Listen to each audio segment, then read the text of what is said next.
नमस्कार, मैं हूं आकांक्षा और आप देख रहे हैं IBC 24/7 की बड़ी बात में आप सभी का स्वागत है। शुरुआत करेंगे इस बुलेटिन की बड़ी खबर के साथ। जम्मू कश्मीर से बता दें, 2 आतंकियों को मार गिराया गया है। 12 घंटे की मुठभेड़ के बाद 2 आतंकियों को मार गिराया गया है और बड़ी कामयाबी मिली है। लश्कर कमांडर अबरार को भी मार गिराया गया है। कई जवानों की हत्या का आरोपी था अबरार और एक बड़ी कामयाबी जम्मू कश्मीर में मुठभेड़ में 2 आतंकियों को मार गिराया। आपको बता दें, कई दिनों से इनपुट मिल रहे थे आतंकी इनपुट्स के और उसके बाद 12 घंटे की मुठभेड़ थी, उसमें 2 आतंकियों को मार गिराया गया है। आपको बता दें, कल शाम से ही भी लश्कर कमांडर नबीर अबरार को भी मार गिराया गया है। आपको बता दें, लश्कर आतंकी अबरार कई जवानों की हत्या का आरोपी था। ऐसे में ये बड़ी सफलता सेना के जवानों को और पुलिस के कमांडर्स को। 12 घंटे तक की मुठभेड़ चली है और ऐसे में 2 आतंकियों को मार गिराया गया है। बड़ी खबर जम्मू कश्मीर से आपको बता रहे हैं।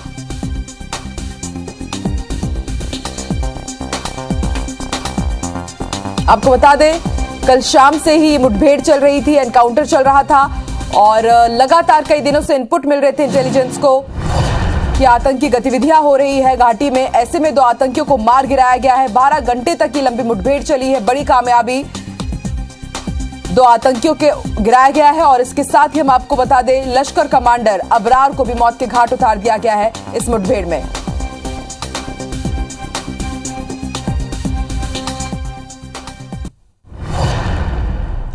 बड़ी खबर आपको भोपाल से बता दें, शिवराज कैबिनेट की आज महत्वपूर्ण बैठक होने वाली है और इस बैठक में कहा जा रहा है कि कई अहम प्रस्तावों पर चर्चा हो सकती है। सबसे प्रमुख डेल्टा प्लस वेरिएंट को लेकर के चर्चा होगी और कोरोना की तीसरी लहर पर भी चर्चा हो सकती है। और ज्यादा जानकारी के लिए सीधे रुख करेंगे भोपाल का। बात करेंगे हमारी सहयोगी नीलम से। नीलम, आज भोपाल में शिवराज कैबिनेट की महत्वपूर्ण बैठक होने वाली है, क्या कुछ अहम मुद्दे रहेंगे? इसके अलावा वो बड़ी खबरें दिन भर जिन पर IBC 24 आज नजर बना के रखेगा। जी आकांक्षा, आज शिवराज कैबिनेट की महत्वपूर्ण बैठक होने जा रही है। प्रमुख एजेंडों की बात करें तो मध्य प्रदेश में डेल्टा प्लस वेरिएंट को लेकर के जो चिंता है उस पर चर्चा हो सकती है कि इसे किस तरीके से कम किया जा सके। जीनोम सीक्वेंसिंग की मशीन लगाने की बात की गई थी, तो हो सकता है उस पर भी कोई चर्चा हो जाए, क्योंकि मुख्यमंत्री शिवराज सिंह चौहान ने केंद्र सरकार से इस बारे में बात की है कि मध्य प्रदेश में ही जीनोम सीक्वेंसिंग की मशीन या लैब जो है वो बनाया जाए, तो वो जल्द से जल्द हो, इसके लिए भी चर्चा हो सकती है। इसके साथ ही साथ तीसरी लहर की जो बात चल रही है कि संभावित तीसरी लहर सितंबर और अक्टूबर के बीच में आ सकती है, उसके लिए क्या तैयारियां हैं, इस बारे में बात हो सकती है।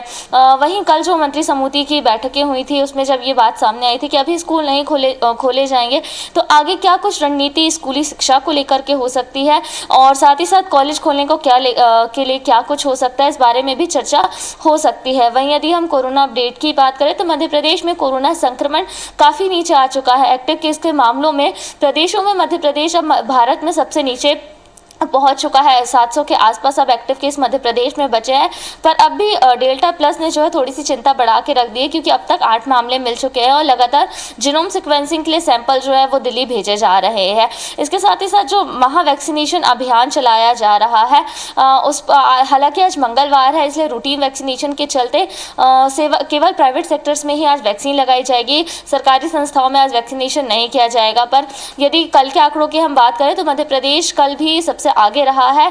2 करोड़ का आंकड़ा मध्य प्रदेश में अब पार हो चुका है। 2 करोड़ से ज्यादा लोगों का पहला डोज कंप्लीट हो चुका है और लगातार ये गति जो है बनी हुई है महा वैक्सीनेशन अभियान के तहत। और वहीं 1 तारीख से 3 जुलाई के बीच में भी एक बड़ा महा वैक्सीनेशन अभियान चलाने की बात की जा रही है, तो उसकी क्या कुछ रणनीति होगी, उसमें किस तरीके से काम हो सकता है, इस बारे में भी चर्चा हो सकती है। आकांक्षा जी बिल्कुल। तो नीलम, आप भी इन तमाम खबरों पर नजर बना के रखिएगा, ताजा अपडेट भी आपसे जरूर लेंगे। फिलहाल शुक्रिया पूरी जानकारी के लिए।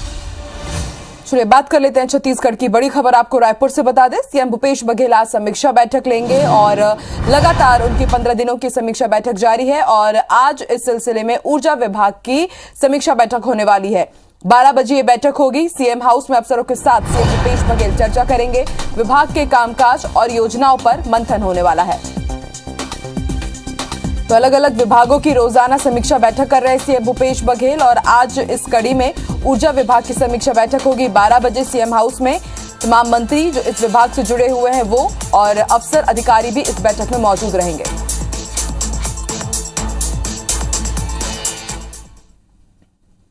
वहीं रायपुर में आज स्वास्थ्य विभाग की भी बैठक होने वाली है। बड़ी खबर आपको बता दें, रायपुर मेडिकल कॉलेज में स्वशासी समिति की बैठक होगी और इस बैठक में स्वास्थ्य मंत्री टीएस सिंहदेव भी शामिल होंगे। बताया जा रहा है कि सुबह 10:30 बजे करीब मेडिकल कॉलेज में मीटिंग होने वाली है। कोरोना वैक्सीनेशन के साथ ही अलग अलग मुद्दों पर मंथन होगा, बातचीत होगी।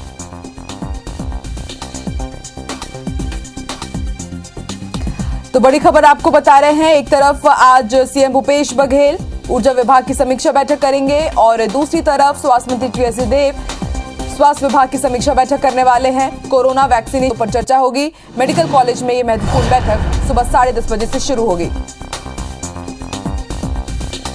रायपुर मेडिकल कॉलेज में स्वशासी समिति की बैठक में स्वास्थ्य मंत्री टीएस सिंहदेव भी शिरकत करेंगे। कोरोना वैक्सीनेशन तीसरी लहर से निपटने के लिए क्या कुछ रणनीति रहेगी, उस पर विचार मंथन होगा।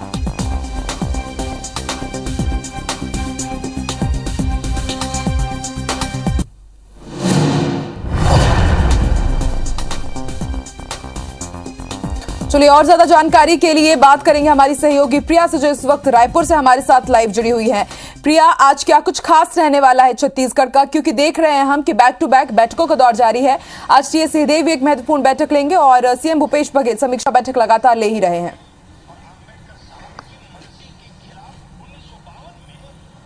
बिल्कुल, लगातार जब से 2.5 साल का ये समय पूरा हुआ है तब से मुख्यमंत्री भूपेश बघेल अलग अलग विभाग की बैठक कर रहे हैं। बैठक में किन किन योजनाओं पर काम हुआ है, क्या काम हुआ है, इसकी पूरी जानकारी वो संबंधित मंत्री और संबंधित अधिकारियों से ले रहे हैं। इसी क्रम में भी आज ऊर्जा विभाग की बैठक रखी गई है। चूंकि इस विभाग के मंत्री खुद मुख्यमंत्री भूपेश बघेल हैं, तो अधिकारियों के साथ ये बैठक की जाएगी। ये बैठक सीएम हाउस में ही आयोजित की गई है। क्या क्या ऊर्जा विभाग की प्रमुख योजनाएं थी, 2.5 साल में इन पर कितना काम हुआ है और आगे क्या रणनीति बनाकर इन योजनाओं पर काम किया जाना है, इस पर आज मुख्यमंत्री भूपेश बघेल संबंधित अधिकारियों से चर्चा करेंगे। इसके अलावा स्वास्थ्य मंत्री टीएस सिंहदेव भी आज लगातार दूसरा दिन है कि बैठकों के दौर में जो है वो शामिल हो रहे हैं। कल उन्होंने पंचायत विभाग की बैठक की और आज वो स्वास्थ्य समिति की बैठक में जो है वो शामिल होंगे। चिकित्सा महाविद्यालय में सुबह 10:30 बजे से ये बैठक रखी गई है। इस बैठक में स्वास्थ्य मंत्री समेत और संबंधित जो अधिकारी हैं वो भी शामिल होंगे। चिकित्सा महाविद्यालय को लेकर किस तरीके से और काम किया जाना है, क्या और योजनाएं तैयार की जा सकती हैं और अब तक क्या काम हुआ है, इस पर बैठक करेंगे। ये इस तरीके से भी देखा जा सकता है क्योंकि अभी मुख्यमंत्री भूपेश बघेल भी समीक्षा बैठक कर रहे हैं, तो उससे पहले कहीं न कहीं ये कह सकते हैं कि स्वास्थ्य मंत्री टीएस सिंहदेव खुद भी अपने विभाग की समीक्षा कर रहे हैं, ताकि जब मुख्यमंत्री भूपेश बघेल से समीक्षा बैठक में वो शामिल हों तो वो अच्छे से बता पाएं कि उनके विभाग ने किस तरीके से काम किया है और कोरोना के समय में स्वास्थ्य संबंधित जो क्षेत्र हैं उसमें कितना काम हुआ है और किन कामों की जरूरत है।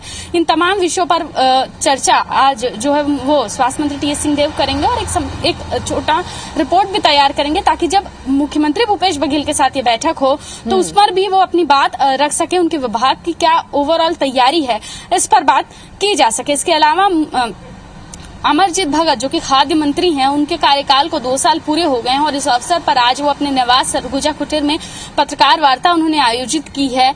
उनके विभाग ने कितना काम किया है और कोविड के समय में जो सबसे अहम योजनाएं थी, जैसे कि लोगों को घर तक सूखा राशन पहुंचाना और जो राशन कार्ड जिस तरीके से लोगों को बहुत जल्दी में बनवाया गया, बहुत तेजी के साथ बनवाया गया, तो इन तमाम कार्यों की जो उनके विभाग ने बीते 2 साल में किया है और उनका पूरा कार्यकाल कैसा रहा, इस पर वो बात करेंगे। इसके अलावा प्रदेश अध्यक्ष, कांग्रेस पार्टी के प्रदेश अध्यक्ष मोहन मरकाम के भी कार्यकाल को 2 साल पूरा हो गया है और आज वो सुबह से लेकर शाम तक विभिन्न कार्यक्रमों में शामिल होंगे। सुबह 7 बजे से शाम 5 बजे तक उनके अलग अलग कार्यक्रम हैं, अलग अलग जगहों पर उन्होंने आज के लिए कार्यक्रम निर्धारित किया हुआ है। शाम 5 बजे एनएसयूआई ने कांग्रेस के इतिहास पर चर्चा का जो है आयोजन किया है। प्रदेश अध्यक्ष मोहन मरकाम उसमें भी शामिल होंगे। कांग्रेस का इतिहास कैसा रहा है, किस तरीके से कांग्रेस पार्टी ने आजादी से लेकर अब तक पूरे देश भर में काम किया है, इन तमाम विषयों पर चर्चा की जाएगी। तो ये तमाम खबरें हैं आकांक्षा, जिन पर आज दिन भर IBC 24 की नजर रहने वाली है।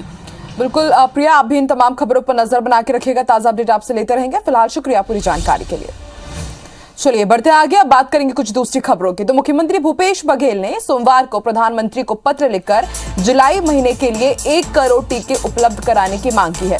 प्रधानमंत्री को लिखे इस पत्र में सीएम भूपेश बघेल ने राज्य सरकार की तरफ से स्वास्थ्य के क्षेत्र में किए जा रहे कामकाज की भी जानकारी दी है। सीएम भूपेश बघेल ने लिखा है कि बेहतर कोरोना प्रबंधन के लिए स्वास्थ्य इंफ्रास्ट्रक्चर और इसके साथ ही उपचार सुविधाओं को चाक चौबंद करने के लिए छत्तीसगढ़ सरकार की तैयारियां जोरों पर है। सीएम भूपेश बघेल ने बताया कि शासकीय और निजी क्षेत्रीय अस्पतालों को साथ लाने का पहल किया जा रहा है।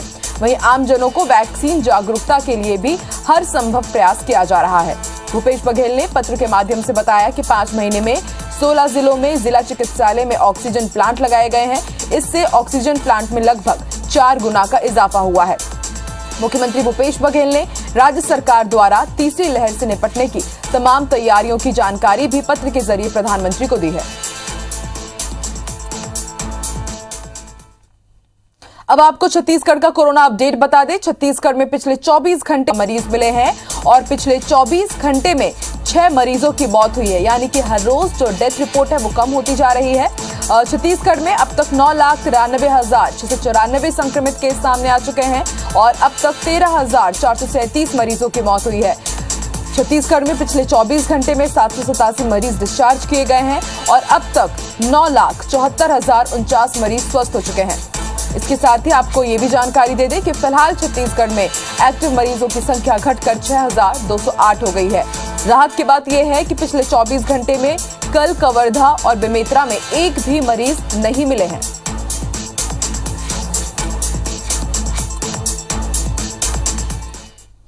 कोरोना संक्रमण के इस दौर में आयकर विभाग ने लोगों को एक बड़ी राहत दी है।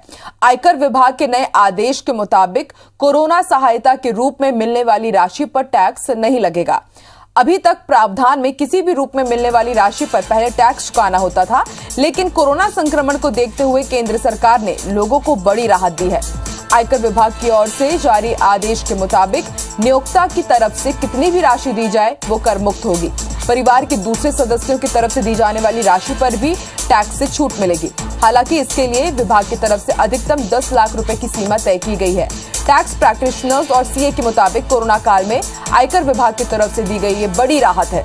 इस नए प्रावधान से लोगों को और भी ज्यादा सहायता मिलेगी।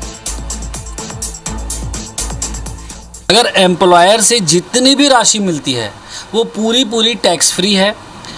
एम्प्लॉयर अपना एज ए एक्सपेंडिचर ले लेंगे और एम्प्लॉय के लिए पूरी तरह टैक्सेबल है, कोई लिमिट ही नहीं है उसमें। लेकिन अगर एम्प्लॉयर के अलावा किसी और से राशि मिलती है, रिश्तेदार या किसी से भी, तो वो मैक्सिमम 10 लाख तक छूट है। 10 लाख तक छूट मिलेगी, उसके बाद वो टैक्सेबल कहलाएगी।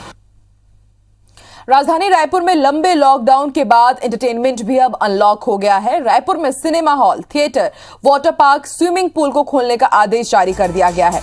इसके साथ ही सामूहिक स्थल जैसे जंगल सफारी, तेलीबांधा और बूढ़ा तालाब समेत पुरखौती मुक्तांगन को भी खोलने की अनुमति दे दी गई है। इस संबंध में कलेक्टर सौरभ कुमार ने आदेश जारी कर दिया है। सभी पार्क और सार्वजनिक स्थलों को रात 8 बजे तक खोला जा सकेगा। सिनेमा हॉल और थिएटर का संचालन 50% दर्शकों के साथ ही किया जा सकेगा।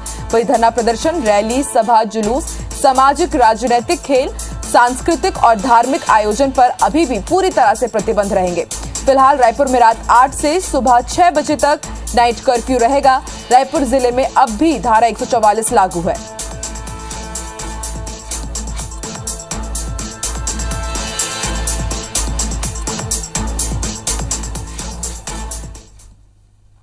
लंबे लॉकडाउन के बाद राजधानी रायपुर जो है अब अनलॉक होना शुरू हो गई है और अनलॉक की श्रेणी में एक और कदम जो है वो प्रशासन ने यहाँ बढ़ाया है। और जिस तरीके से लोगों को काफ़ी दिनों से इस बात का इंतज़ार था कि जो लोग पार्क हैं, जो थीम पार्क हैं और उसके अलावा जो पुरखौती मुक्तांगन है, जंगल सफारी है, जो सिनेमा घर हैं, वो काफ़ी दिनों से खोलने का इंतज़ार यहाँ पे कर रहे थे।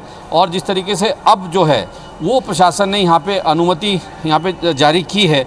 जिस तरीके से कलेक्टर रायपुर ने इस बात के आदेश जारी किए हैं कि सभी जो पार्क हैं, थीम पार्क हैं, पुरखौती मुक्तांगन है, जंगल सफारी है, बूढ़ा तालाब है और तेलीबांधा मरीन ड्राइव जो है उसको पूरी तरह से अब अनलॉक कर दिया है। और वहाँ पे और जिस तरीके से उसके साथ में अब जो सिनेमा घर और आइनॉक्स और जो मल्टीप्लेक्स हैं उनको अपनी क्षमता के 50% बैठक क्षमता से उसको खोलने की पूरी तरह से अनुमति यहाँ पे दे दी है। और जिस तरीके से जो गाइडलाइन है जिला प्रशासन की वो उसको फॉलो करने के यहाँ पे निर्देश जारी किए हैं। और जिस तरीके से अभी IBC 24 भी इस बात की अपील करता है कि अभी जो खतरा जो है पूरी तरह से ख़त्म नहीं हुआ है, कम ज़रूर हुआ है। तो इसलिए प्रशासन के जो गाइडलाइन है उसको पालन करने में ही सबकी सुरक्षा है। कैमरामैन नज़ीर खान के साथ तहसीन जैदी, IBC 24 रायपुर। मध्य प्रदेश में 12वीं के रिजल्ट का ब्लूप्रिंट तैयार हो गया है। बोर्ड की 12वीं परीक्षा का परिणाम 10वीं क्लास के 5 विषयों में आने वाले सबसे ज्यादा अंकों के वेटेज के आधार पर बनेगा। इसके अनुसार किसी को भी फेल नहीं किया जाएगा। हालांकि इसकी विस्तृत गाइडलाइन बनाने के लिए एक बार फिर से बैठक हो सकती है। वेटेज को लेकर अभी स्थिति साफ नहीं हो पाई है। परीक्षा साल 2021 की नियमित और प्राइवेट सभी छात्रों को उनकी कक्षा 10वीं के सर्वश्रेष्ठ 5 विषय के विषयवार अंकों के आधार पर रिजल्ट बनाने पर सहमति बन गई है। नियमित और प्राइवेट किसी भी छात्र को फेल नहीं किया जाएगा। कक्षा 10वीं के विषयों के आधार पर परीक्षा परिणाम तैयार करने की विस्तृत कार्ययोजना का जिम्मा माध्यमिक शिक्षा मंडल को सौंप दिया गया है। अगर रिजल्ट से कोई छात्र संतुष्ट नहीं है तो वो अलग से भविष्य में आयोजित परीक्षा दे सकेगा।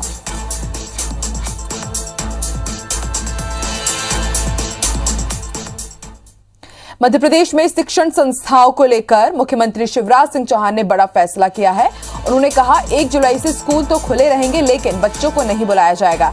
ये बात उन्होंने शैक्षणिक गतिविधियों को लेकर मंत्री समूह के साथ प्रेजेंटेशन के दौरान कही। सीएम ने कहा कि शैक्षणिक संस्थानों को शुरू करने के लिए 100% टीकाकरण और कोविड गाइडलाइन का पालन जरूरी है।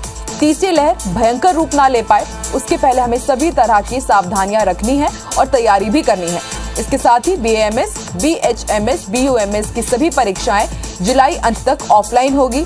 प्रदेश में अभी स्कूल शिक्षा ऑनलाइन और टीवी के माध्यम से ही दी जाएंगी। बच्चों को कक्षाओं में नहीं बुलाया जाएगा। व्हाट्सएप के माध्यम से पाठ्यपुस्तक के आधार पर वर्कशीट उपलब्ध कराई जाएंगी।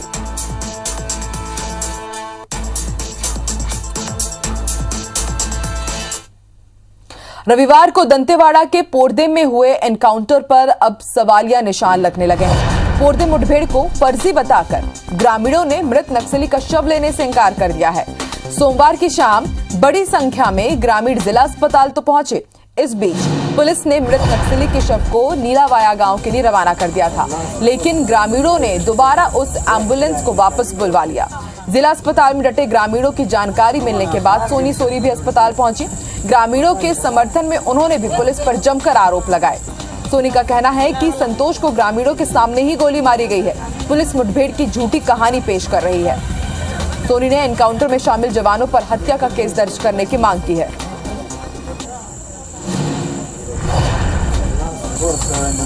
और ज्यादा जानकारी के लिए बात करेंगे हमारे सहयोगी वेद प्रकाश। वेद प्रकाश, क्या कुछ अपडेट? जी देखिए, रविवार को एक मुठभेड़ हुई थी पोरदे यरनपुर थाना इलाके का मामला। यहाँ पर एक 5 लाख के इनामी नक्सली को पुलिस ने मार गिराया था, लेकिन इसकी मौत के बाद पुलिस ने डेड बॉडी खोजी। PM के बाद जब परिजनों को सौंपना चाहा तो कल देर शाम ग्रामीण बड़ी संख्या में आए। लगभग 150 से 200 की संख्या में ग्रामीण शव लेने के लिए पहुंचे, लेकिन यहाँ पहुंचते ही वे इस बात को लेकर बवाल करने लगे कि ये जिस मुठभेड़ में मारने की पुलिस बात कर रही है संतोष नक्सली को, वहाँ कोई मुठभेड़ ही नहीं हुई बल्कि एक फर्जी मुठभेड़ था। तो इस बात को लेकर वे अड़े थे कि जब तक इस मुठभेड़ में जो लोग शामिल हैं उन पर कोई कार्रवाई नहीं होती और इस तरीके के फर्जी मुठभेड़ों को चूंकि आरोप पहले भी लगते रहे, तो इस तरह की फर्जी मुठभेड़ों जब तक बंद नहीं होती तब तक वे इस बॉडी को नहीं ले जाएंगे। तो कल देर रात तक भी डटे हुए थे। अभी ताजा हालात ये है कि वो ग्रामीण डटे हुए हैं और इसी बात पे अड़े हुए हैं कि किस तरीके से जो लोग शामिल हैं, जो जवान इस इनकाउंटर में शामिल हैं, उन पर हत्या का केस दर्ज हो। तो ग्रामीणों ने जब बवाल करना शुरू किया तो सोनी सोरी भी यहाँ पर पहुंची और वो भी ग्रामीणों के समर्थन में सुर में सुर मिलाने लगी। जी शुक्रिया वेद प्रकाश पूरी जानकारी के लिए।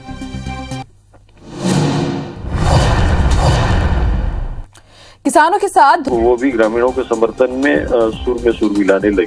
जी शुक्रिया वेद प्रकाश पूरी जानकारी के लिए।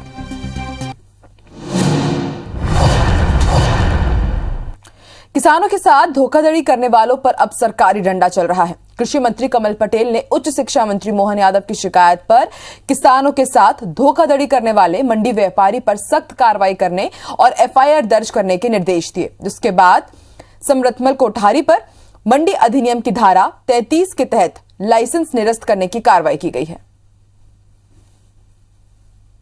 2-2 किलो 1-1 किलो 1.5 किलो अधिक तोलते थे। मैंने व्यापारियों के कांटे पकड़े थे। सुपड़ा प्रथा के नाम पे लूटते थे, पानी के नाम पे लूटते थे, अधिक तोलते थे। इसलिए तत्काल कार्रवाई करता हूँ, अधिकारियों के खिलाफ भी कार्रवाई करता हूँ। इसलिए सुधार हो रहा है, सत्ता परिवर्तन से व्यवस्था परिवर्तन हो रहा है। छत्तीसगढ़ शासन के ऊर्जा विभाग के आदेश के अनुसार संजय दत्तात्रेय तेलंगाना को Chhattisgarh state power transmission company का संचालक एवं प्रबंध निदेशक बनाया गया है। उन्होंने नई जिम्मेदारी के लिए मुख्यमंत्री का आभार व्यक्त किया है। पावर हब कहे जाने वाले छत्तीसगढ़ में गांव तक गुणवत्तापूर्ण बिजली की आपूर्ति उनके लिए चैलेंज होगा।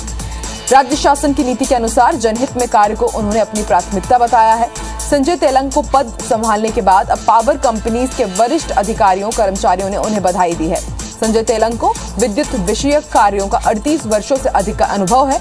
उन्होंने मध्य प्रदेश और छत्तीसगढ़ के पावर क्षेत्र में अपनी कार्य दक्षता को सिद्ध किया है। अपनी सफलता का मूल मंत्र क्वालिटी कंट्रोल और दृढ़ संकल्प के साथ कर्तव्य निष्ठा को मानते हैं।